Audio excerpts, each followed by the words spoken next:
আনন্দপুরে poster banner লাগানোর সময় তৃণমূলের হাতে আক্রান্ত হওয়ার অভিযোগ আসে। অভিযোগ নিয়ে বিজেপি সরাসরি গিয়েছে নির্বাচন কমিশন। এই মুহূর্তে সেখানে আপনাদের নিয়ে যাব শিশির বাজোরিয়া এবং দেবশ্রী চৌধুরী সাংবাদিকদের মুখোমুখি। দেখুন কি বলছেন।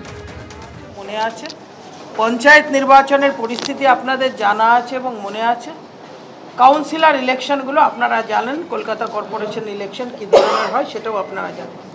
কিন্তু এটা সর্বভারতীয় ক্ষেত্রে নির্বাচন হচ্ছে, একসঙ্গে গোটা দেশে নির্বাচন হচ্ছে, 543টি আসনের জন্য নির্বাচন হচ্ছে। ভারতবর্ষের কোথাও এরকম পরিস্থিতি তৈরি হয়নি যে মহিলা কার্যকর্তার মাথা ফাটিয়ে দেওয়া হচ্ছে।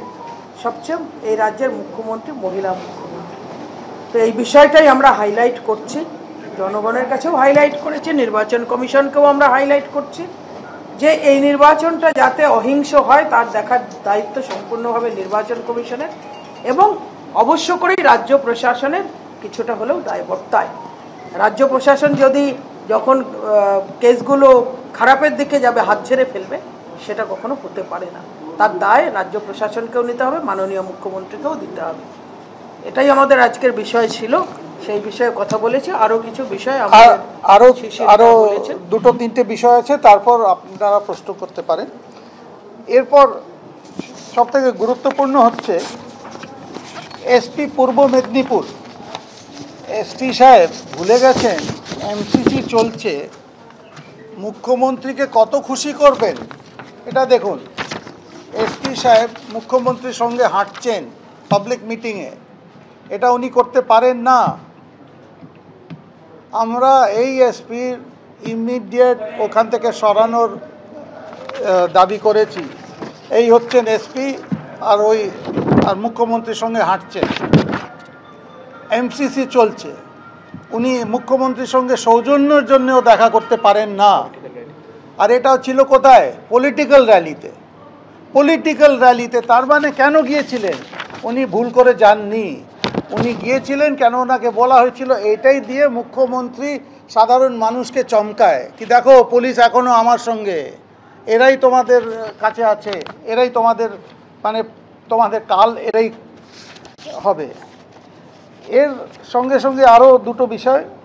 একটা হচ্ছে আপনারা দেখতে পাচ্ছেন পুরো কলকাতা শহরে তৃণমূল ছাড়া কেউ একটা হোর্ডিং যদি কোনো দলের দেখে থাকে আমাকে একটু দয়া করে জানান, শুধু তৃণমূলের হোর্ডিং।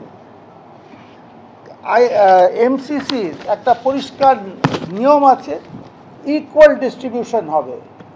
1 তারিখ এপ্রিল আমাদের 30 মার্চের চিঠির ভিত্তিতে 1 এপ্রিল সিও সাহেব একটা ইনস্ট্রাকশন দিয়েছিলেন কেএমসি কমিশনারকে আর 2 আরওকে উত্তর দক্ষিণ কলকাতা, এটা ইমপ্লিমেন্ট করো। আজ প্রায় 1 মাস হয়ে গেছে, একটা হোর্ডিং নেই আমাদের। একটা জিনিস কি হলো এই সময়ের মধ্যে, কিছু হোর্ডিংয়ে আমরা পারমিশন পেলাম সুবিধা অ্যাপে, কিন্তু হঠাৎ ক্যান্সেল হয়ে গেল, কেএমসি আমাদের সব হোর্ডিং সরিয়ে দিল। কিন্তু তৃণমূলের হোর্ডিং তো আছে। আর আমাদের আরেকটা প্রশ্ন, 15 এপ্রিল অবধি তো এই সুবিধা অ্যাপে এই হোর্ডিংয়ের অপশন খুলছিল না, তো তৃণমূল পারমিশন পেল কোত্থেকে? আমরা সিওকে জিজ্ঞেস করেছি, এটা আপনি আমাদের জানান তৃণমূলকে কে পারমিশন দিল, কোন দিন দিল, কোথায় হলো? কি আপনি তৃণমূলের সারা শহরে হোর্ডিং চলে এলো যখন অ্যাপই খুলল না। আর এখন এটা দেখুন, আমাদের সুবিধা অ্যাপে গ্রাহ্য হলো আর পরে লাল কালিতে লেখা আছে ক্যান্সেলড। সুবিধা অ্যাপ